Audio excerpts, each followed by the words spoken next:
يقول الأسطورة البرازيلي رونالدينيو: عندما أخرجني ميسي من السجن كنت في موقف صعب، مفلس تماما. ذهبت لزيارته لأعبر عن امتناني. أعطاني قميص برشلونة موقع مع توقيعات منه ومن بعض اللاعبين الآخرين. قال لي: يمكنك بيعه. تواصلت مع الموقع، سيشترونها منك. في اليوم التالي اتصل الموقع لكنني رفضت. قلت لهم: هذه هدية من صديقي وأنا لا أبيعها. ولكن الذي صدمني أنني تلقيت المال من الموقع دون بيع القميص. اتصلت بهم وقلت: أخبرتك أنني لا أريد بيعه، لماذا حولت المال؟ قال لي الشخص على الخط: ميسي طلب منا القيام بذلك، لقد أعطانا قميصا آخر يشبه قميصك تماما. الدموع ملأت عيني.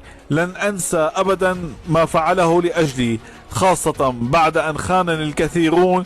لهذا تكافئ الحياة لأنه يمتلك قلبا نقيا.